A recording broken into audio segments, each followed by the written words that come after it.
Hola, hola chicos, ¿qué tal? Mi nombre es David Tipo, docente del curso de Física 1 de la lección Claudio Galeno. Bueno, en esta oportunidad voy a desarrollar el tema de vectores. A ver, ¿qué es un vector? Es un ente matemático que gráficamente se representa por un segmento de recta orientado, ¿no? Ahí tenemos un segmento de recta y su cabecita respectiva, que vendría a ser la orientación, el sentido del vector. Bueno, ¿y para qué se utiliza un vector? Un vector se utiliza para representar una magnitud vectorial. Por ejemplo, aquí tenemos el peso de la esfera representado mediante un vector. También se puede representar la velocidad de un móvil, se puede representar la fuerza con la cual pateas, etcétera, etcétera, etcétera. ¿Cuáles son los elementos de un vector? A ver, ahí tenemos. Esta línea que ven ustedes que lo contiene al vector se denomina línea de acción. El tamaño viene a ser el módulo, norma, también conocido como intensidad, simbolizado mediante dos barritas de valor absoluto y al interior el vector, ¿no? Luego el ángulo determina la dirección del vector. El vector se denota mediante una letra y una flechita encima y eso se lee como vector A. Luego, a ver, tenemos las clases de vectores. ¿Cuáles son las clases de vectores? Primero, vectores colineales. ¿Y qué son los vectores colineales? Son aquellos que se encuentran contenidos en una misma línea de acción. Nótense aquí que tenemos dos vectores que están contenidos en una misma línea, o sea, están alineados. Vectores paralelos. Son vectores paralelos cuando la línea de acción que contiene dichos vectores, ¿no?, son paralelos entre sí. O sea, sus líneas de acción que los contienen deben ser paralelos. ¿Y cuándo se dice que dos o más vectores son iguales? Bueno, dos vectores son iguales cuando tienen la misma dirección, el mismo módulo, o sea, el mismo tamaño y el mismo sentido. Luego, finalmente, tenemos los vectores concurrentes. ¿Qué son vectores concurrentes? Son aquellos que sus líneas de acción se cortan entre sí en un mismo punto. Nótese aquí que estas tres flechitas pues se cortan en un punto y ese punto se llama punto de concurrencia.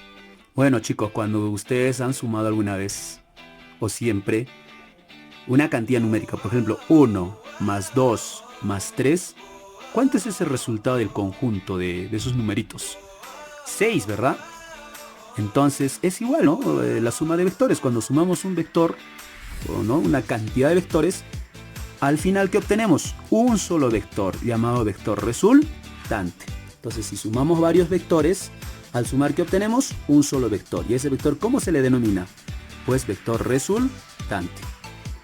Por ejemplo, a ver, por ejemplo aquí. Me dice, en los siguientes casos, obtenga el módulo de la resultante. Miren, en el ejemplo 1, tenemos dos vectores. Chicos, ¿cómo son estos vectores? Paralelos. Al sumar estos dos vectores, por ejemplo, 4 más 2, ¿qué obtenemos? Una resultante cuyo tamaño simplemente sería la suma de los dos, que vendría a ser ¿cuánto? 6. Y cuando están en sentidos contrarios, es una resta. Esta diferencia, ¿cuánto viene a ser? 2, ¿no? 2 en este caso. Bueno, pero ¿saben dónde surge el problema? Cuando los vectores ya no son paralelos.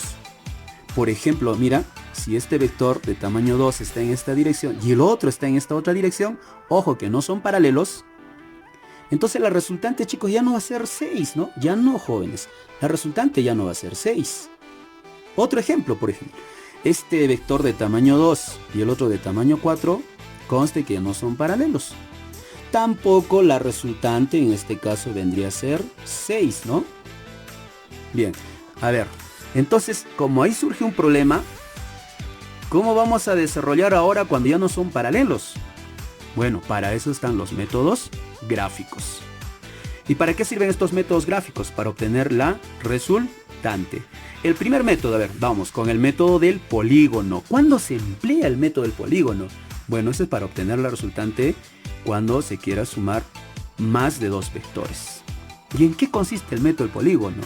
Aquí nosotros notamos, mira, tenemos un vector A, el vector B y el vector C en distintas direcciones. Para poder obtener el vector resultante, pues necesariamente los tenemos que ordenar uno a continuación del otro, ¿no? Miren, A, B y C. Bueno, los tres vectores tienen que estar uno a continuación del otro. ¿Y cómo se grafica el vector resultante? Fácil. Uniendo la colita, ¿Con quién? Con la cabecita. ¿Y este vector cómo lo vamos a denominar? Vector resultante. Este viene a ser el vector resultante, el que cierra y arma el polígono. Ese vendría a ser el método del polígono. Miren que gráficamente estamos obteniendo la resultante uniendo la colita con la cabecita. A ver, ¿cuáles son la propiedad más importante de este método? Chicos, ustedes ya lo conocen. Cuando los vectores se persiguen el uno con el otro, ¿no? Cuando los vectores se persiguen el uno con el otro, la resultante es cero, o sea, el vector nulo. Luego vamos con el método del paralelogramo. A ver, ¿en qué consiste el método del paralelogramo? ¿Y cuándo se emplea el método del paralelogramo? Chicos, este método se emplea para obtener el resultante, ojo, cuando queremos sumar dos vectores. Claro, no son paralelos, hay un ángulo de por medio, entonces ahí aplicamos el método del paralelogramo. ¿Y en qué consiste? Consiste en graficar un paralelogramo y la resultante está ubicada ¿dónde? En la diagonal, ¿no? Ahí tenemos entonces el vector resultante. Donde este vector, ojo, vectorialmente es la suma de vectores, no es suma de tamaños, sino suma vectorial de A más B. Y para obtener el tamaño, chicos, para obtener el tamaño, esta medida, este tamaño, pues aplicamos la famosa ley de los cosenos. A ver, el tamaño de la resultante es igual a la raíz cuadrada del módulo de A al cuadrado más el módulo de B al cuadrado más menos 2 veces A por B por el coseno del ángulo en este caso.